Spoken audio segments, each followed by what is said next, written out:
Yeah, I'm just asking you for is because the modules are something that will give you a very clear-cut understanding about the different aspects of investment banking, about the different aspects of valuations. So that is something which I wish to ask from all of you. Is anyone having any concerns, any questions about the modules? Feel free to ask. You guys can type in your question in the chat box, or I'll be happy to unmute you as well. Any questions till now? Any questions from the modules that you are doing? Any questions you are, or any kind of trouble that you are facing in linking the modules with something in the practical world that you are doing? You might be doing some valuations because students come to me and they ask me such questions. Like, for example, someone was doing some valuation on a particular company and he had watched my modules and like attended my live lectures as well. And he wanted to establish a certain link between some intricacies of valuations of the way that he was valuing the company. Like he had certain questions upon our course and modules about how he can implement it in a better way because he was doing such things practically. And I understand not everyone would be doing an evaluation or an equity research kind of a stuff in the practical world. And many of you aim to do such stuff in future. So one thing I always suggest to my students is like whenever you are doing this curriculum, we have the modules on financial modeling as well. Just do not wait to implement that in the practical world. Like once you get that job profile, start doing that from this current movement, right? Because like whatever kind of hypothetical company or real life company that we have taken for the purpose of valuations of financial modeling, try implementing that into a real life company. Because until and unless you don't implement that for a real life company, you won't be understanding the stuff practically. Like you guys won't be coming to me for questions, for doubts, for some nuances, for intricacies that you guys might face during valuation. So that thing you might need to be very, very clear about. Because like what will happen when you go for such profiles, when you go for a valuation role, an equity research role. So during the process of interview, they ask you to create a financial model. You have to create a financial model during the process.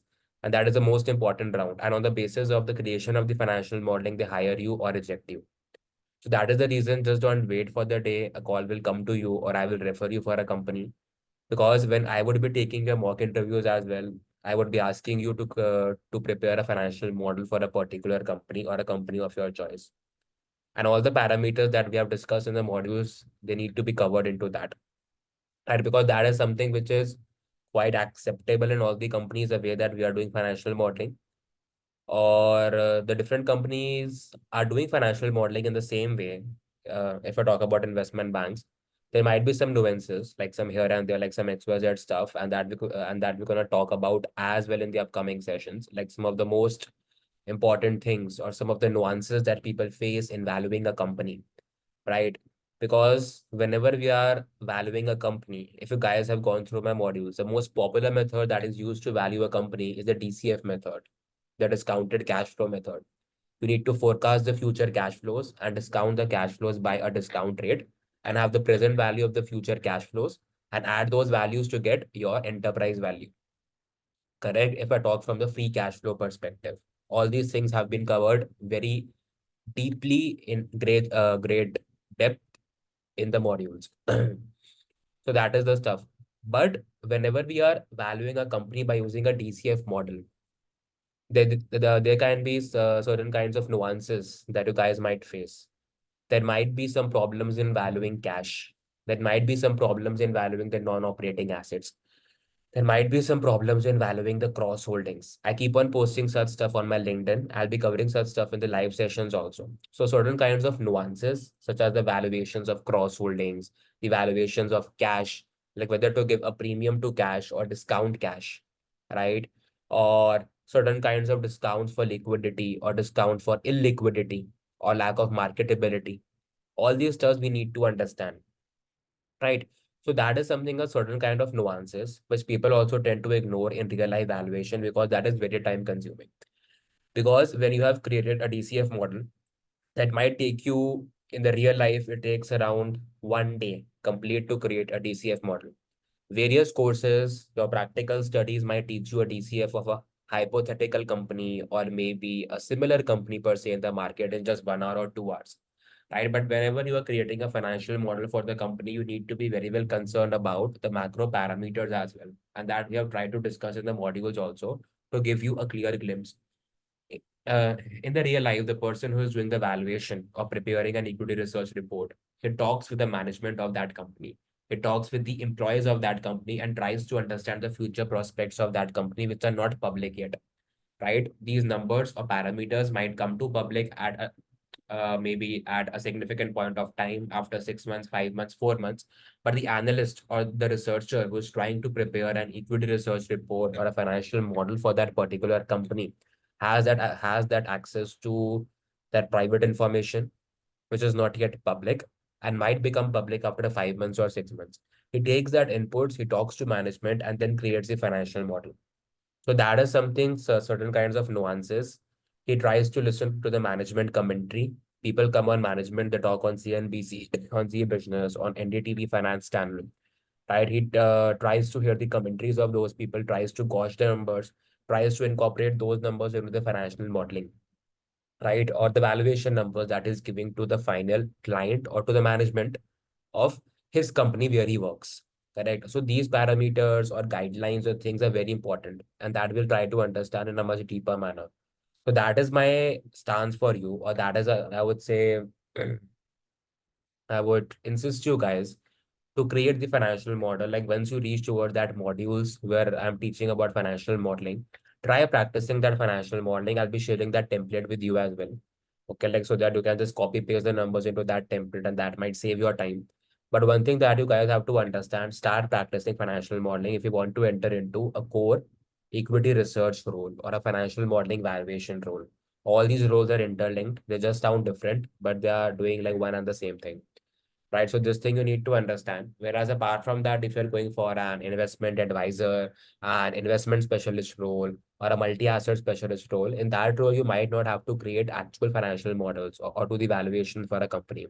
In that case, you just need to know about the markets, about stocks, about companies, about sectors, about the global markets, like which market to go for and which market not to go for, which sector to add in the portfolio, being overweight or underweight. So all these things you need to have at that particular point of time, right? So that roles are also good. Like both of them are the front office roles, right? The people who are doing the research or valuations, they might not get the opportunity to interact with clients. People who are investment specialists or multi-asset specialists, they get an opportunity to interact with clients, right? Because they are the foreface. They know it everything that which stocks the research team is kind of researching upon, which fixed income security the fixed income team is researching upon, which type of alternative needs to be included in the particular portfolio. So he has all the answers to all the questions of the client because he's very versed. He's well versed with all the multi assets, be it equities, be it fixed income, be it alternatives.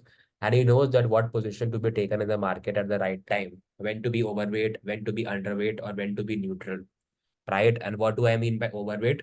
It means allocating more amount of weightage to a particular security in your portfolio as compared to index.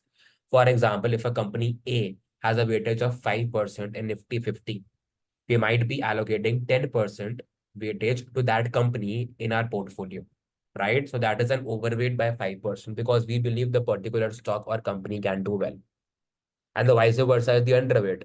For example, if a particular company X has a weightage of 10% in Nifty 50, but in our portfolio, we allocate just 5% to that company. So it's a 10% in benchmark. The benchmark is Nifty 50, which the portfolio has to beat, and 5% is into our portfolio. So we are underweight because we believe the stock might underperform the market. And that is why we have underweighted that particular stock. So that's an overweight or an underweight scenario that tends to happen, right? And neutral is something that you are just going for a buy and hold strategy, that you are neutral, like neither overweight nor underweight. If a particular stock has a weightage of 20% in Nifty 50, the same stock will have a weightage of 20% only in your portfolio. So that's a neutral stance.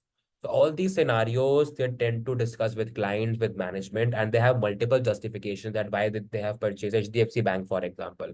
But why they have sold SBI, they might have thousands of reasons for that, right? On the basis of profitability, on the basis of cash flows, the future prospects, the debt capacity, the net interest margins, the credit to deposit ratios. So multiple aspects they are taking into consideration whenever they're trying to value a company. So these aspects are very important. So one thing you need to understand is also you might get into some roles like which are into the valuation of a listed company and an unlisted company.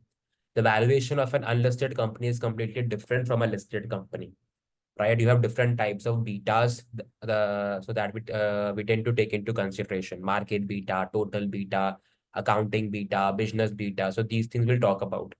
So you need to know about the different ways to value an unlisted company as well, because that unlisted company might come up with an IPO in future, right? And that company might be a loss-making company as well, right? So one question to all of you here who are present in this call, which is the most important metric that you guys would use in relative valuation? How many of you know this method of relative valuation? You guys can write a yes in the chat box, or you guys can just raise your hand. I can just see it over a window. How many of you guys know this method of relative valuation? Relative valuation.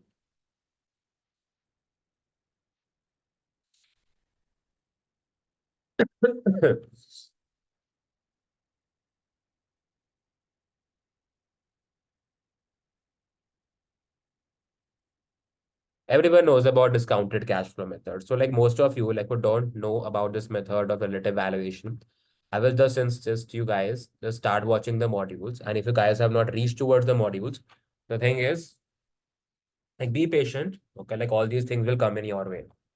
So see, ideally, like whenever we are trying to value a company, the most important method that we tend to use, and a very common interview question as well, that which is the most important method for valuing a company, the most important method, or the method that will give you a close to the most appropriate value. So that method that we tend to call it as DCF model, right? You have a DCF model. That's a discounted cash flow model, a DCF model. Just give a second. I don't know why the screen is a bit hangy.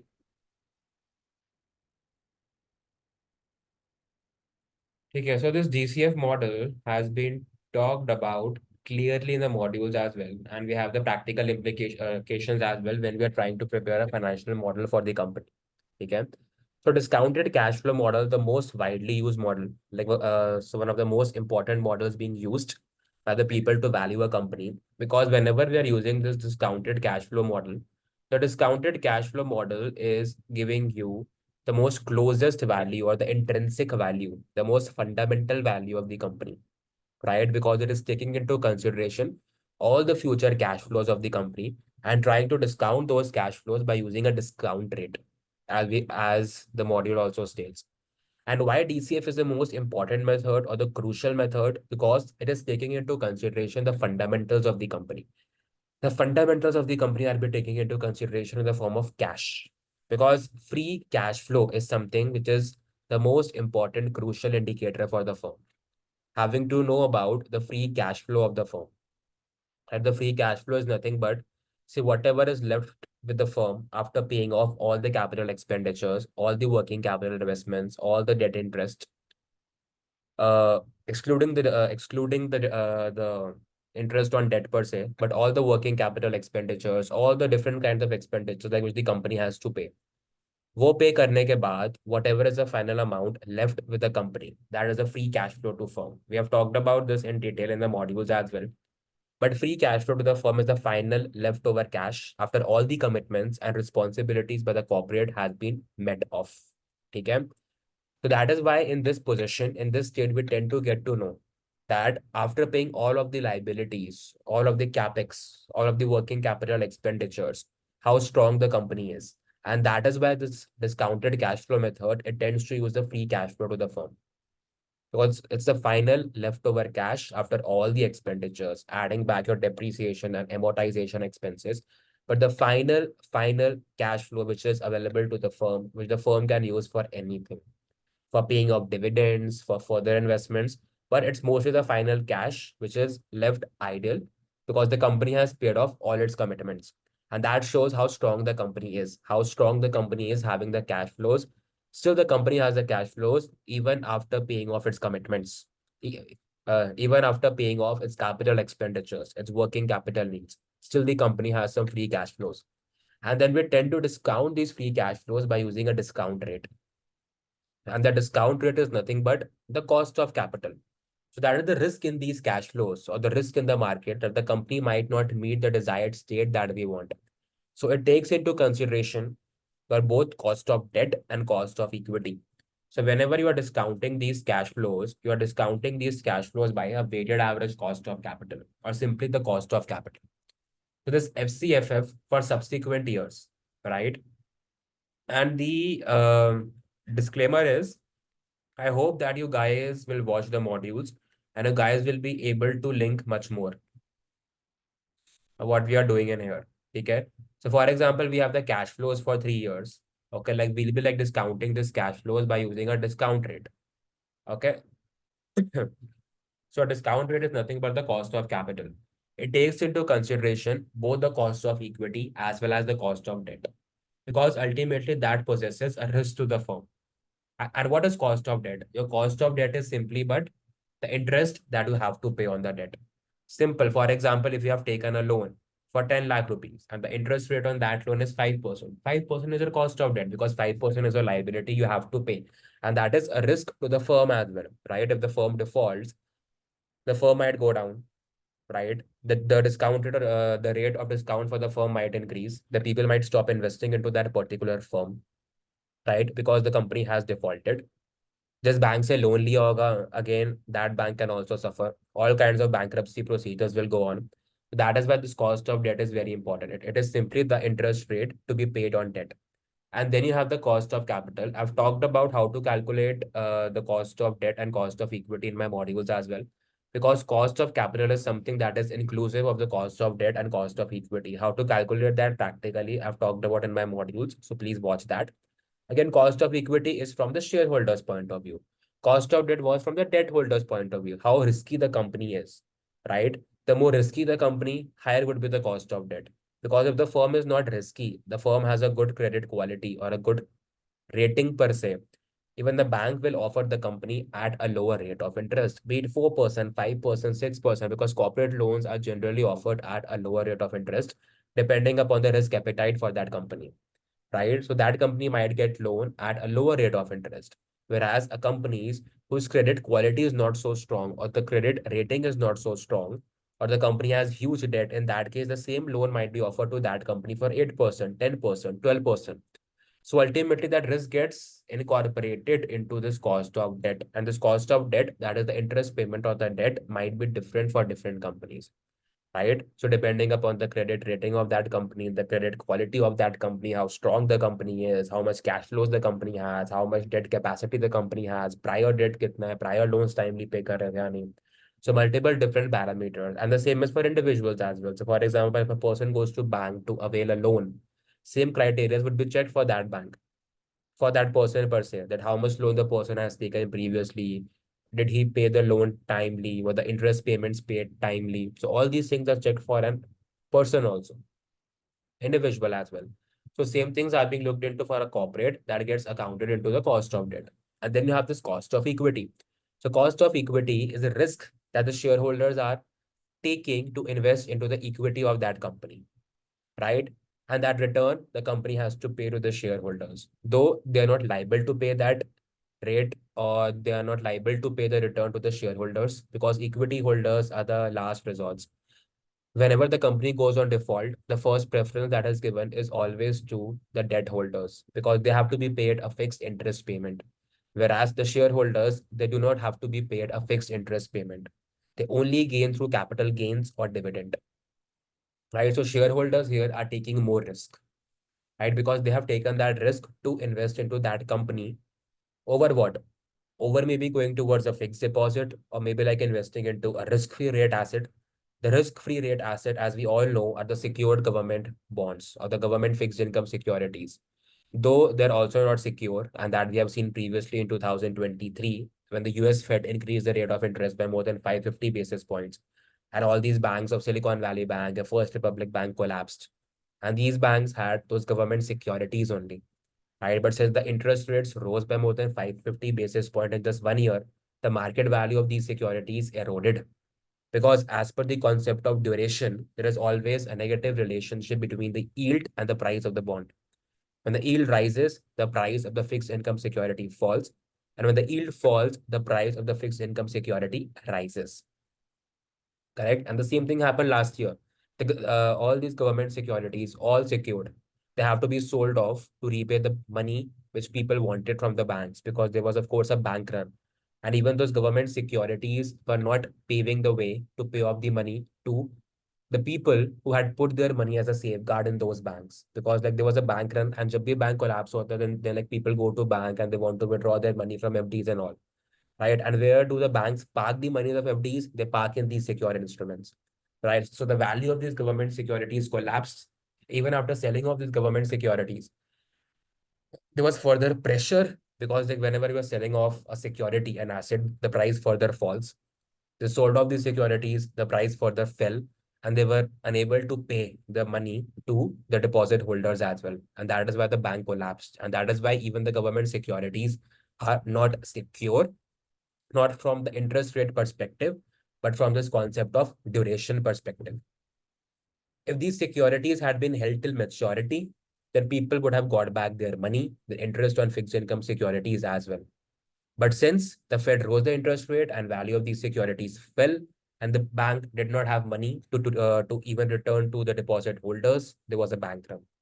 That is why even the government securities are not 100% secure. But still, we tend to call them as a risk-free securities because if held till maturity, they are secured than the other fixed income securities, right? So this shareholder, जो है, he has he has an, I would say, opportunity cost. That person could have gone to a fixed deposit and got a fixed rate of interest. The person could have purchased a sovereign gold bond. A person must have purchased a treasury note, a treasury bill, or a treasury bond, or a kind of a gilt security, right? Which is again a government bond. So that might be much more secure, but that will offer a lesser amount of interest rate because that is secure. And as we all talk about the basic rule of finance, higher the risk, higher is the expected return. And here, this word expected return is very important because taking the higher risk, it doesn't always guarantee you that higher return. It is just an expectation. So, since the risk-free rate or the government bonds are less risky, they will offer you a lower rate of interest, maybe 5%, 6%, 7% per se currently. But whenever you are going for a high, like going towards to buying a stock in the equity market, right, the risk is higher because the market might go up, the stock might go down, right? Or the stock might crash as well. Right. So in that case, the equity shareholder is taking that more risk, and that is why the cost of equity is much higher. And also, he's the person who is preferred last because the first preference is always given to the debt holders. Then the preference shareholders who have to be paid a mandatorily dividend. And third is for equity holders. And that is why they take more amount of risk. And that is the story which I want to discuss with you all as well. The understanding. Ideally, in most scenarios, in most financial models, I've seen cost of debt more than cost of equity. I'll repeat my point. In most of the scenarios, in practical financial modeling, I've seen cost of debt more than cost of equity, which as per my understanding is completely wrong.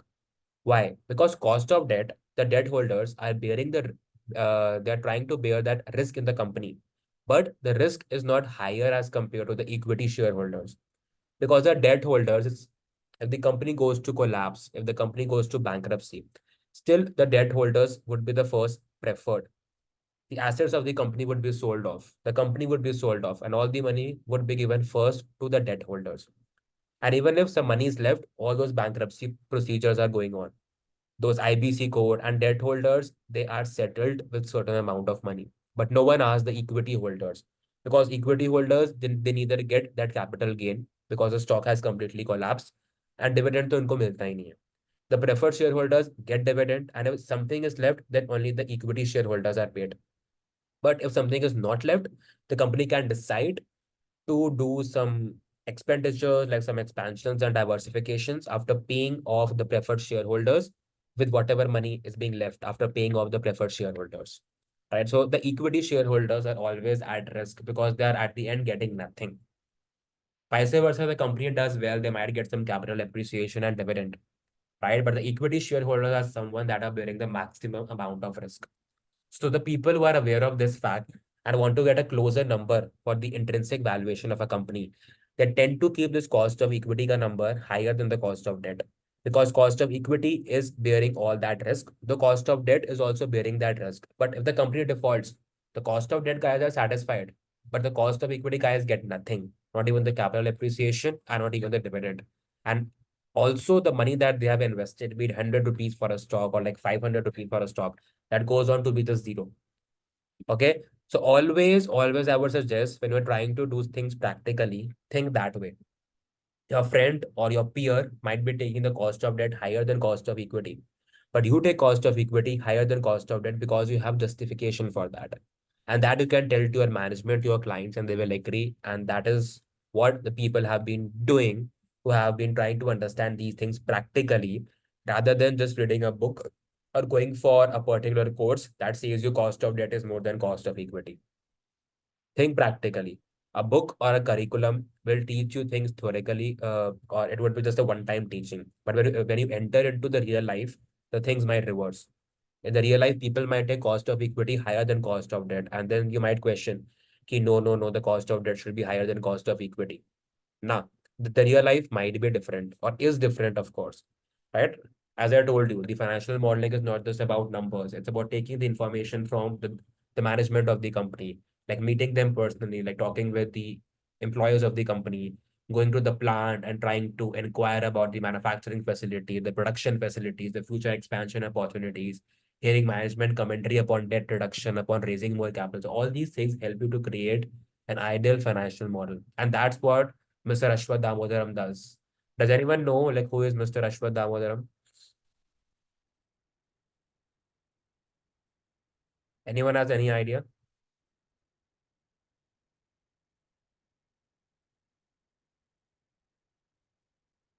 Who is Mr. Ashwath Damodaram?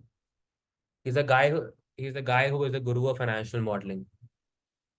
He's not a working professional. He doesn't work in a company. But people from different companies and top investment banks, they go to his office and college and ask him that what multiple we should use for valuation, what discount rate we should use for valuation. So all these things they tend to ask him. Because he's a valuation guru and most of his predictions come true. He has been wrong multiple times. I'm not saying that 100% he's wrong. Everyone can be wrong. Because if JP Morgan is predicting an intrinsic value for a share, that might be different from Morgan Stanley or Goldman Sachs versus Anashwat Damodaram, right? And versus me per se, or like versus the people joined in this call. The only thing is like whatever number you are getting, it might be 2x of the number that a person has predicted in some other corporate. But like you should be able to justify that number. That justification is very important whenever you are creating a financial model. Okay. So that thing you always need to understand. So that is something which is again important. Okay. A very important learning. Any questions to this point? Any questions?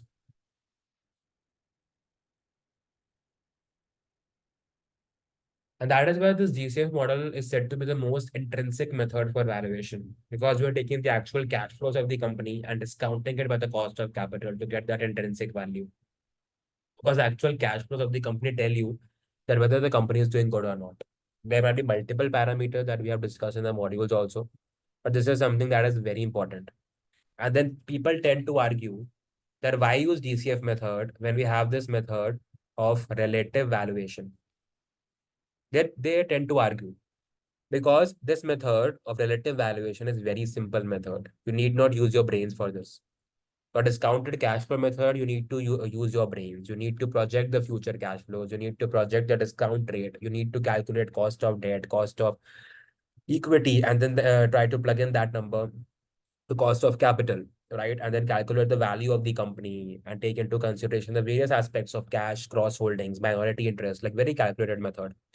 And that gives you the closest value. सबसे मेहनती method, right? And then you have this method of relative valuation, which is very simple. And this should not be called as a valuation method. It should be called as a pricing method, which I believe. right? Because price is something that you pay and value is something that you get. I'll repeat this point. Price is something that you pay and value is something that you get. You might have paid 1,000 rupees for a burger at a store, but that burger might be just worthless. Kharab burger. So the price was 1,000. The value you got what was for maybe just 200, 300 rupees, or maybe just less than that, right? So value you get when you tend to eat that commodity or that burger per se in this example. Similarly, pricing and valuation. Valuation करना है, use DCF. Pricing करना है, use this RV method, the relative valuation method, because it's too simple. ये क्या करता है? ये कुछ नहीं करता method. Like if I just tell you in an overview perspective, I've talked about this method in a deeper manner in my modules. Just watch that. But इसमें क्या होता है? For example, you have a price to earning ratio. ठीक है? For an IT company, just assume a listed IT company has a price to earning ratio of 2. ठीक है? And your company is unlisted, X, right? The name of your company is X and your company is unlisted. A similar IT company which is listed in the market has a price to earning ratio of 2, right? And you want to calculate the price of your company or the price of the share of that company. तुम क्या करोगे? Price तुम्हारे पास है नहीं, but you have the earnings of your company, right? Just assume the earnings of the company per se or the EPS per se is 4. Okay, because EPS, it encapsulates the growth earnings of the company. Okay. So how to calculate the price to earning ratio for X? You have price, जो price हमको निकालना है. So like we don't have this price. They have the earnings for. How to calculate the price of your share? You have a similar company in the market having a price to earning of 2. Equate कर देते हैं. Is equal to 2. So the price of your company X is 4 into 2, 8. How can this 8 justify?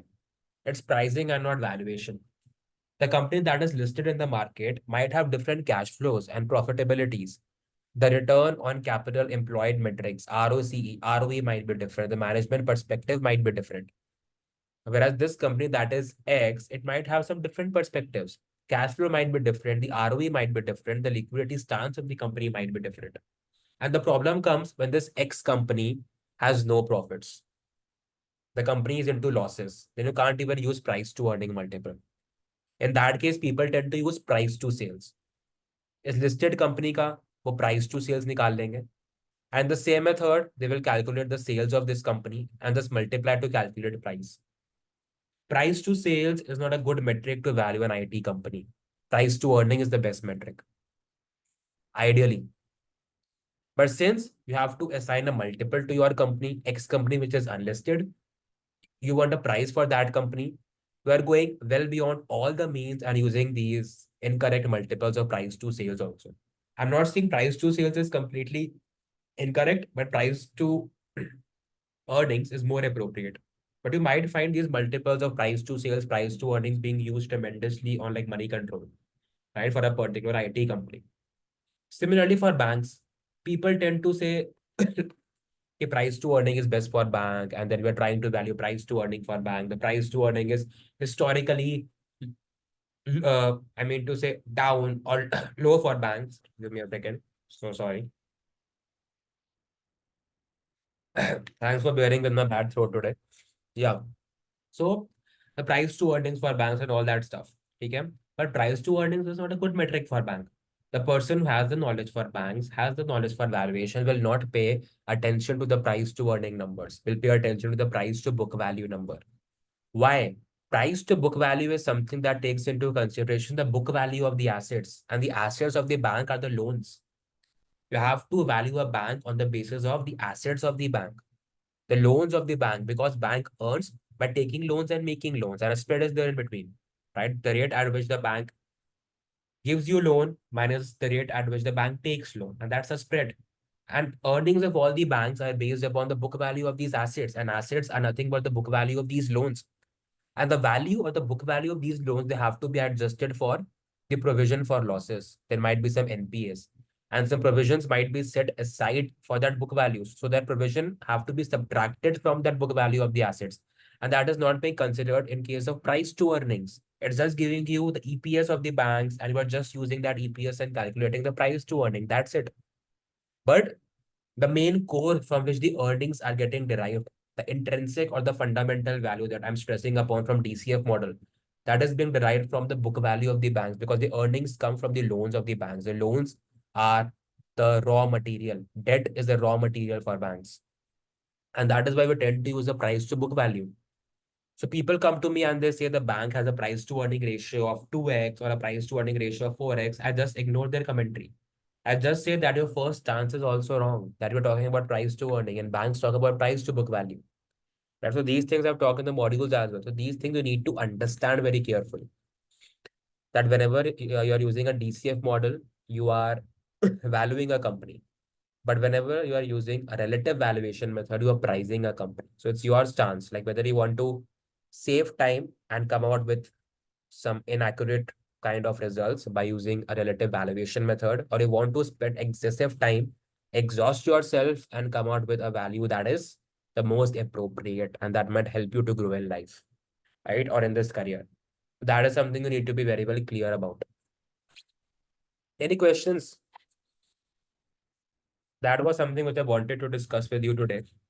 Any questions? Anyone?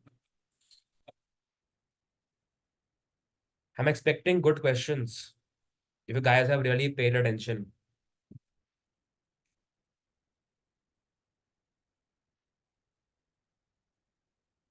No questions?